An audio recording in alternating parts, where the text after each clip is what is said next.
Welcome to the Den, the Dark Entertainment Network. I'm the Gothic Rose, and this is the dark tale of the day. Let me take this moment to reintroduce myself. I am the Gothic Rose, hostess of the Dark Entertainment Network. This is a channel where the news meets conspiracy theories and makes babies in my brain, and it comes out my mouth. I do this because I enjoy it. If you like this type of content, please follow along, because I'm not going to stop. Welcome back, dear fiends of the den. I am here with part 2 of the blind item from yesterday's episode, Darkness Behind the Scenes, Waiting the Movie 2005. Wait until you hear the rest. I will link that episode in the description so you can hear part 1. So allegedly, the actress who is the main subject of this blind item with Ryan Reynolds in the movie Waiting is Vanessa Lengies, and she is a Zillennial. She was born July 21st, 1985 in Canada. She's an actress, dancer, and singer, and she's best known for starring in the drama American Dreams as Roxanne Burjaski. She appeared as charge nurse Kelly Epson on the TNT medical drama Hawthorne and has appeared in several recurring roles. So she is apparently the actress who was cast by Ryan Reynolds and didn't know he liked her like that. So she got into talking about yachting to supplement her income. Part 1 was really revealing, but part 2, oh my, this is her friend who got into it. So let's take a listen. All right, so here it is. One day, I was talking to my co-star about being on a yacht, and a few short weeks later, I was flying to France. It was a blur, but she made a call that night, and we went and had drinks with a woman who gets a fee for sending people to model. That's what she called it. She had some fake British accent, which sometimes turned into a fake French accent. "You're there to look pretty," she said. "A yacht is elegant, so are you." The comparisons between myself and a yacht went on and on. Owners of yachts like to have parties and needed to fill those parties with models. Again and again, the word model. I guess that line would work with someone who was new to acting or modeling, but to me it sounded fake.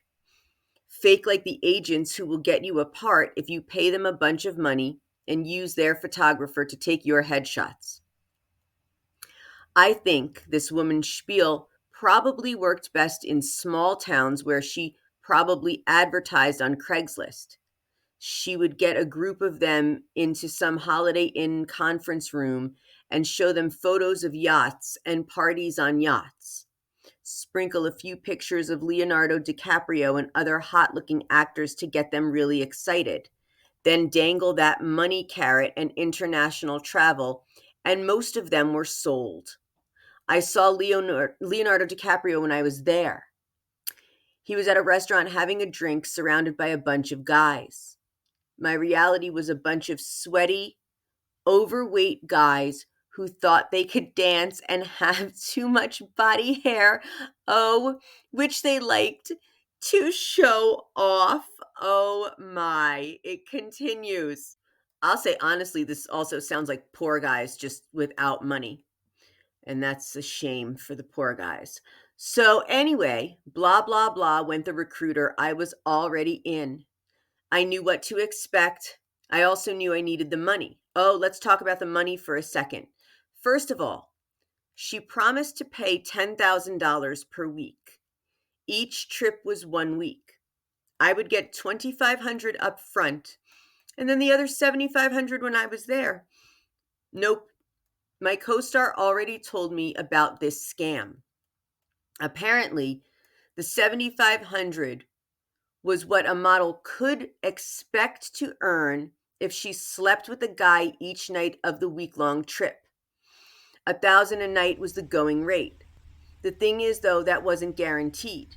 I didn't want that kind of guarantee. My co star said she learned from the models brought in that none of them were told they would have to earn the $1,000 a night on their backs.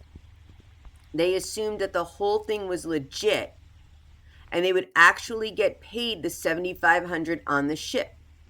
The vast majority of the women my co star encountered just partied on the yacht and never slept with anyone. They just took the $2,500 and the airplane ticket and had fun. They would be where they needed to be, but never ended up having sex with any of the men.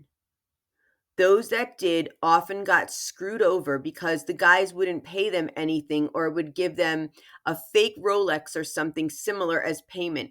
There were boxes on the ships filled with fake French handbags and Chanel jewelry. So it's all fake. No matter what's going on with rich people, it's all fake. Probably even the money to some extent. So this particular actress, though, was not backing down. She said, I told the woman I wanted my fee. I was treating this like an acting job. I would play the model part to a T. People know my face. People know my work. My fee at the time was $25K per episode, and each episode took a week to film, so I wanted $25K up front. When I fly somewhere for work, I always hope for first class, but will settle for business class. I thought that was fair. The woman kept going on and on about some crap about how they could not afford to pay that. My co-star told me $25K is what she got, so I knew I could get it. Plus, they use your name to recruit other women to go. 2 days after meeting the woman, the money was in my account. I didn't have to share it with my agent or manager or lawyer or anyone else. On my flight to Paris, I didn't notice any other woman who looked like they were models, but when I got to Paris, that all changed. This is definitely interesting look into the world of yachting. My flight landed and I was met by a guy holding a sign just like any other limo driver would in the US. The only difference is this guy was herding everyone onto a bus. A flight would come in and 4 or 5 other models would get on the bus. I landed around 8 a.m., so I only had to wait on the bus for an hour. Some of the models had been there since 5 a.m. and waited and slept as the bus filled. I guess I assumed that I would get to Nice by plane or train, but that had been put off when I asked and only told that someone would meet me at the airport. 100 women on a bus. Most were just wearing regular clothes. Many, though, had obviously either gone straight from a club to their flight or they thought they were going to be put to work immediately upon landing. I'm not sure how some of the women could even sit because their dresses were so tight. Almost all of them left nothing to the imagination when they sat. Well, that's what they're looking for, I would think, no? So, a guy with the most enormous pinky ring I have ever seen gave a welcoming speech in French, then in English. Then another guy who looked like he beat people up for a living spoke in what I later learned was Russian and Polish. Well, over half this bus was filled with women from Eastern Europe. My co-star told me more and more women from Eastern Europe were being brought in because they were willing to have sex every night. Less women from the US and other countries were being brought over because so many were not having sex. The men on the yachts either paid a fee to get on the yachts or in some cases were being wined and dined to write big checks. Especially with the fee-paying guests, they expected sex for their fee. Apparently, some companies charged as much as $2,000 a night to these guys for all the liquor, food, and women they could manage. If I was a guy on this ship, I would be ticked off, even if I was going to get laid. First of all, if it is a dinner night cruise, you are actually cruising. There are very few places to actually have sex. You have to wait until 3 a.m. when the yacht docks and then take the woman back to your hotel or wherever you are staying. Chances are, though, she has to be back on the ship by noon for the afternoon cruises. Those are where the guys go out on the yacht a mile or so off the coast, and everyone just plays in the water. The models are all in the tiniest of bikinis. Most are topless. The guys are trying to slam their junk into the tightest Speedos they could find and look ridiculous. I hated the afternoon cruises. There was a lot more groping and staring. You would be in the water and some guy would grab you and touch you. They want to shower with you when you get out of the water. They want to rub oil on you and have you rub it on them. At night, guys want to dance and drink and eat and knew they had a long night ahead of them before they could try to return to get you to have sex with them. They only had 3 hours and they were on their worst behavior. It was drinking and hot sun, and between the groping and comments and picture taking, you just felt like a piece of meat. I know that is an expression that is used loosely, not in this case. Guys with their cell phones and video cameras and cameras were in your face. If they saw some poor model passed out, they would film and grope her, all while she was being filmed. For the most part, it was a 3-hour sexual assault recorded. I hated it. There was not enough hot water to make me feel clean after those day cruises. Almost all of the women had hotel rooms on shore. A couple who were favorites of the people running the tour would stay with those guys on the yacht. The rest of us were 6 to a room in a hotel. The routine went something like this. You would get up around 8, and there would be a hangover slow procession to the showers, then makeup in time to get to the yacht around 11:30 for the noon cruise. You would cruise until 3 and then make your way back to the hotel, where we would nap until 6 or 7, then get some food. We would then do the procession thing again and get back to the ship about 10 p.m. We would cruise until about 3 a.m. and head back to the hotels and sleep. That doesn't sound like it's worth the money to me. Get a call in the room and some model would be requested by a private yacht. These were the guys with the big money. These were the ones most of the models wanted to book. They would do anything to get on those yachts. Those were the Russian oligarchs, rappers, and businessmen. They were the actors.